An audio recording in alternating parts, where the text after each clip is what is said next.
for all of us. It's about predicting where the consumer is going and getting half of it right. One of the things we want to do is create ads that don't suck. Embracing change creates great possibility.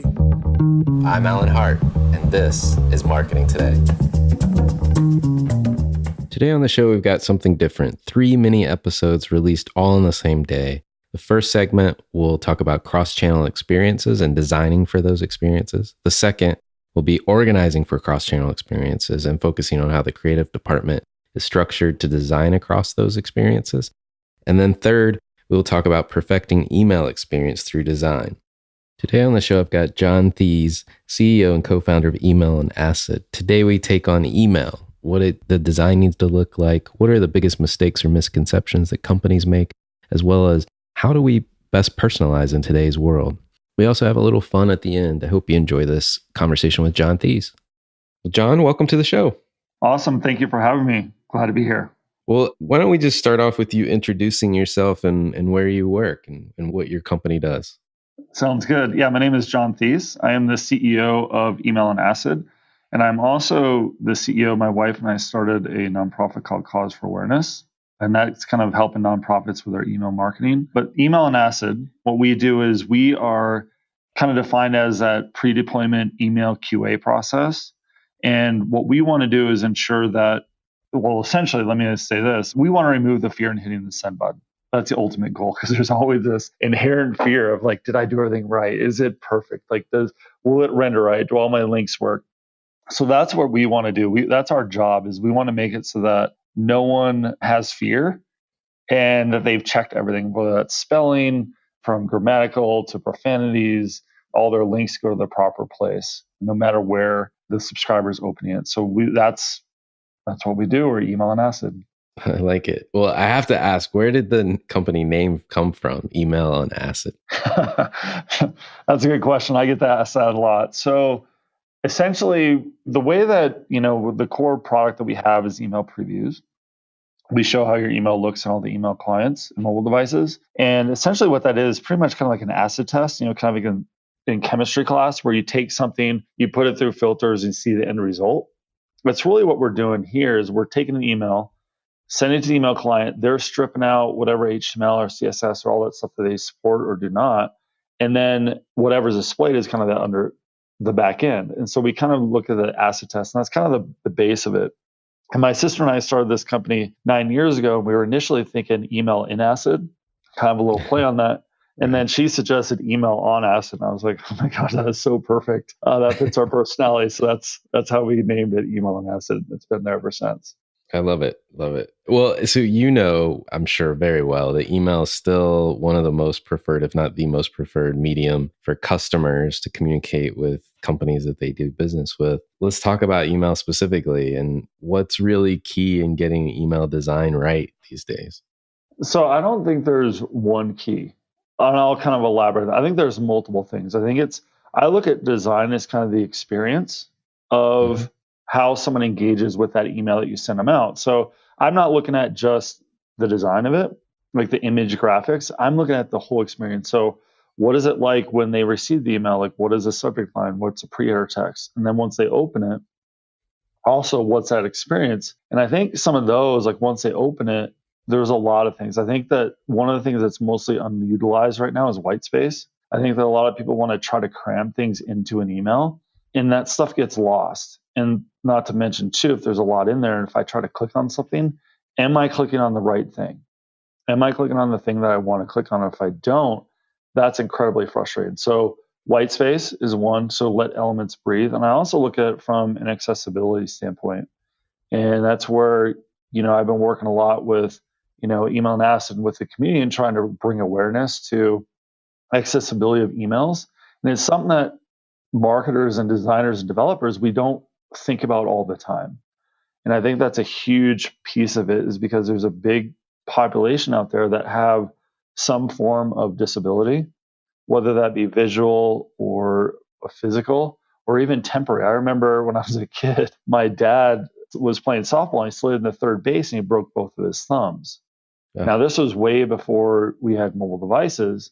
However, like, how would he engage with something like a mobile device or a computer without your thumb. It can Right. be incredibly difficult. So you might want to like he might temporarily be used like assistive technology, like a screen reader or something like that to help him navigate the digital world. And so that's just something that we need to think about. And that's where I think on the design side too is like, how are you developing it? What's the contrast ratio with the text to the background? What's the spacing? What type of code underlying it that are you using on the back end to display that email so that if a screen reader read it, would it read it properly? And those are kind of the things that I look at, from a design, getting design right. It's not only the visual, but it's also the back end. And then how is it going to be interpreted from an assistive device? Or if I have a color blindness, am I going to be able to see it? Got it. What are some of the biggest mistakes or maybe misconceptions that companies make when they're using email? Well, it kind of depends, right? So I think, and I'll have two answers for you. So one, I think when someone's just starting out, they think, oh, email's easy. I'll, I'll just, I'll just, create a page and load it up in Chrome, and I'll email it out. Where it's not easy. I mean, that's the world that we live on the design side. Is that every email client displays emails differently, and that's a big misconception. Is like, no, it's not that easy, right? Like the design of it is very complex because you're dealing with different types of platforms and how they render things and all that type of stuff.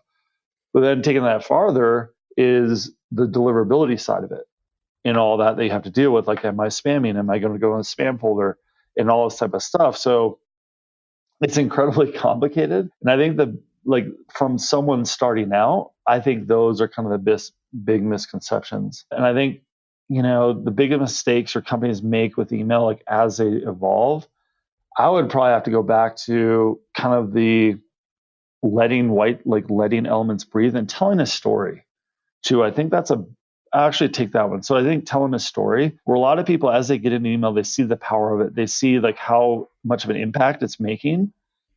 However, what they start to tend to do is to send a lot of email with no really context and no real relation. They're sending the email just to send it. Where I kind of try to tell people is like, hey, instead of just sending an email, try to tell a story. Take the subscriber on a journey. Because we all think about it like, I don't know if you're a big fan, but Game of Thrones, I'm a huge fan of that. So every episode, I'm dying for more. And now that we have to wait another year to see the final season is killing me. But if you can do that with your subscribers, not like, like kind of pull them on the string and taking them on a journey and taking them on a path of stories that you want to tell them, can be an Right. incredibly powerful thing. Interesting. Well, so beyond just knowing the subscriber's name, or what are other ways to personalize email? Man, What are there's a ton of stuff now that the data that right? people are collecting. There's companies out there that will do like personalization based on, open time optimization. When are you most likely to open an email based on your email address? And people are tracking that. It's like saying, oh, okay, well, let's say John, his pattern of opens is between this. Now there's companies out there that will actually help you send those in real time. So it's not you're sending a big campaign all at once. You're sending it specifically, like those campaigns specifically to that person when it's timely for them, which I think is incredibly interesting, right? The fact that people know like habits and we all get in habits. And I also think like, from a retail side, like buying trends, like personalization, like, hey, you bought this. I also like this. Like Amazon does a fantastic job at that. They also do a fantastic job on, checking out like carts, right? So if you add something to your like wish list, they'll email you and say, hey, this is almost out of stock, get it now, to try to create some of that urgency. Mm-hmm. Those are kind of the really like the cool creative things that I'm seeing companies do, is not just, geolocation, all that stuff, which is interesting. I mean, it's definitely effective. However, really where you talk about personalization is getting into the individual subscribers' habits and their needs. And it's funny because, I'm older, I'm Gen X. However, and I'm not really one to like that where a company knows everything about me. Where I think Right. millennials now, they expect that. They expect that because they're just used to it. They expect that a company can talk to them and Right. not give them information or give them things that they don't care about. They want to know like, hey, like I don't have time. I just want to know the things that you have that are relevant to me. Hmm. it's annoying when it's not personalized. Yeah, right. Right. So I think as we start to evolve in marketing, I think subscribers are kind of pushing us down that path of saying, hey, if you're not personalizing it to me, if it's not catered to me, I'm not going to engage with it. Nice. Well, thanks for talking to me about email and email design, all the tips and tricks. I'd love to get to know you a little bit more and switch gears a little bit. What advice, if you were to give yourself, your younger self advice, what advice would you give your younger self? Oh man, that's such a good question. And I'll take it from the CEO context because that's my role. If I could give my advice to my younger self, it's really just the culture is incredibly important in the company. And being very mindful of it and start it early. Because once you start the culture, it's incredibly difficult to go back. So the more diligent that you can be upfront about it and think about it and talk about it and communicate about it, better. Because as you go, because we're going through a cultural change right now, and it's incredibly difficult. And it's tough because some people don't want to come along. But if you have that style and that messaging up front, then people know. So that's what I would give my younger self. Okay. Well, and there's so much information coming at us these days. Where do you go for your best source of information? So I'm going to take this outside of work. I love Wired magazine. So I read that a ton. They have so much cool stuff like astronomy and, tech and all that type of stuff because I'm kind of a techie. Yeah. So that's where I get most of my information. I also read the news. So whether it's USA Today or NBC or Fox or whatever, I'll read the news, but those are my primary sources of information. All right. And last one fun question here is, what's one thing you love and one thing you hate or despise, if you don't like the word hate? Yeah. Okay. So the one thing I love is my family, my wife and my 6-year-old son. I absolutely adore them. I wouldn't be where I am today without them and without their support. And one thing I despise, I think for me, the first thing that comes to mind is dishonesty. That is just one thing that I've always been raised to always tell the truth, no matter how painful it is. And when I see that other people aren't doing that, that just kind of gets under my skin. So, well, thank you for coming on the show today. Awesome. Well, thank you, Alan, so much for having me. I really appreciate it. Hi, it's Alan again. Marketing Today was created and produced by me, with writing and editing by Kevin Greeley, social media support by Megan Woods, art and graphic design by Sarah Dell. If you're new to Marketing Today, please feel free to write us a review on iTunes or your favorite listening platform. Don't forget to subscribe and tell your friends and colleagues about the show.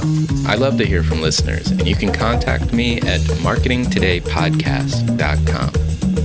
There you'll also find complete show notes with links to anything we talk about on any episode. You can also search our archives. I'm Alan Hart, and this is Marketing Today.